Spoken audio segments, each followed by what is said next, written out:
BLA को समझने के लिए या बलोच ये जो फाइट है उसको समझने के लिए, उसको स्ट्रक्चर को समझना थोड़ा जरूरी है आपके व्यूअर्स के लिए। पहले अलग अलग बलोच ग्रुप्स हुआ करते थे, Baloch Liberation Army, Baloch Republican Army, sir के बहुत सारे स्प्लिंटर ग्रुप्स थे। बलोचों ने ये कहा कि यार हमें ना ये अलग अलग नहीं लड़ना है, हमको एक यूनिफाइड कमांड बनाना। अगर हम एक देश हैं तो देश की एक फौज होनी चाहिए, वो देश की फौज होनी चाहिए, ठीक है। अलग एक देश में 10 फौजें नहीं होती हैं। तो उन्होंने एक यूनिफाइड कमांड बनाया, इसको कहते हैं यूनाइटेड बलोच आर्मी बनाई। अच्छा। फिर उन्होंने यूनाइटेड बलोच आर्मी का नाम फिर दोबारा चेंज किया। उन्होंने कहा कि अब ये बलोच नेशनल आर्मी है, उसका नाम बलोच नेशनल आर्मी हो गया। तो अब बलोच नेशनल आर्मी के अंडर में उसकी अपनी एक इंटेलिजेंस एजेंसी है, उसके पास अपने फतेह स्क्वाड है, जैसे आपके यहाँ जो स्पेशलाइज्ड यूनिट्स होती हैं पैरा एसएफ टाइप की, ठीक है, सर्जिकल ऑपरेशंस के लिए फतेह स्क्वाड हो गया। इस तरह से उन्होंने अपने अंदर अलग अलग यूनिट्स, बीएलए वही है, ये वही है, लेकिन अब उसके उस अम्ब्रेला के अंडर में कुछ 20-25 अलग अलग स्प्लिंटर्स ग्रुप सारे ज्वाइन कर गए। अब वो एक बलोच नेशनल आर्मी है। ओके, ठीक है। तो ये उसका ऑपरेशन है। तो उसके मजीद ब्रिगेड का और फतेह स्क्वाड का एक जॉइंट ऑपरेशन है, जिसमें फतेह स्क्वाड ने स्पेशलाइज तरीके से उसको ब्लास्ट किया, ट्रेन को रोका, फिर उस ट्रेन को होल्ड किया। और देखिए ट्रेन कोई एरोप्लेन नहीं है, ट्रेन में हर बोगी में 4 दरवाजे होते हैं, तो लोगों का निकल के भागना बड़ा आसान है।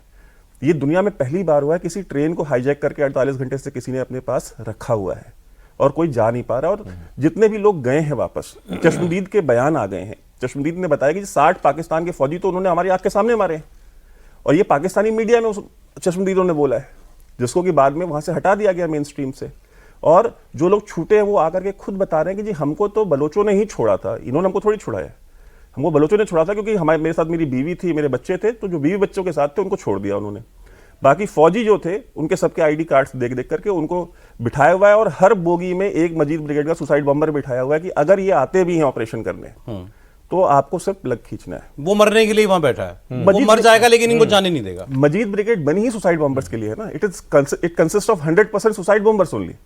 सुसाइड बम्बर्स के अलावा मजीद ब्रिगेड में और कोई नहीं है। तो ये पाकिस्तान ऑफिशियल स्टेटमेंट जो दे रहा है केवल इज्जत बचा रहा है अपनी, ये इज्जत बचा रहा है और अपने लोगों को एक तरीके से कहते हैं ना कि उनकी आंखों में धूल झोंकने का काम जो कि वो करते हैं। जैसे बांग्लादेश में जो हुआ, उन्होंने आज तक कभी नहीं बताया कि उन्होंने जो लाखों औरतों का, बंगाली औरतों का रेप किया, उसके बारे में आज तक नहीं बताया। हमदुर रहमान कमीशन रिपोर्ट उन्होंने आज तक रिलीज नहीं करी, ठीक है।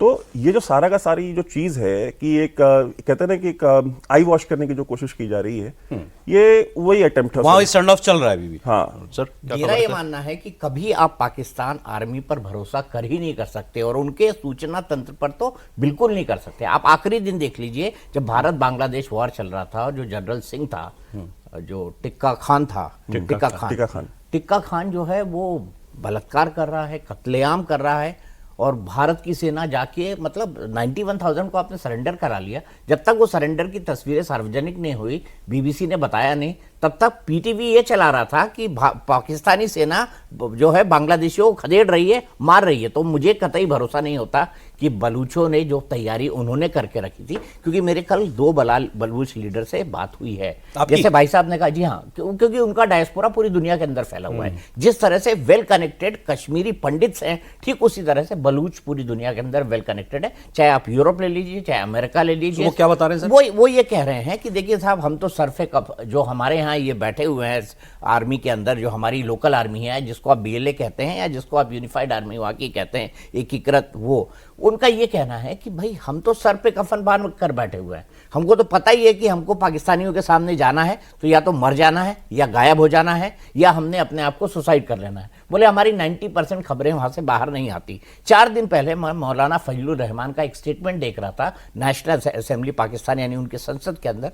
उन्होंने कहा कि बलूचिस्तान के अंदर 5 से 6 जिले ऐसे हैं। अब बलूचिस्तान पाकिस्तान का सबसे बड़ा प्रोविंस है। अगर बलूचिस्तान में खुद उनका सांसद कह रहा है कि 5 से 6 जिले ऐसे हैं जहां पर हमारा कोई कंट्रोल नहीं बचा है, तो बिलाल बलूच का यह कहना है कि 90% बलूचिस्तान के अंदर जो है वो अब पाकिस्तान सेना का कोई कंट्रोल नहीं है। फौजी छोड़ छोड़ के भाग जाते हैं, और बलूचिस्तान सबसे बड़ा प्रोविंस है पाकिस्तान का।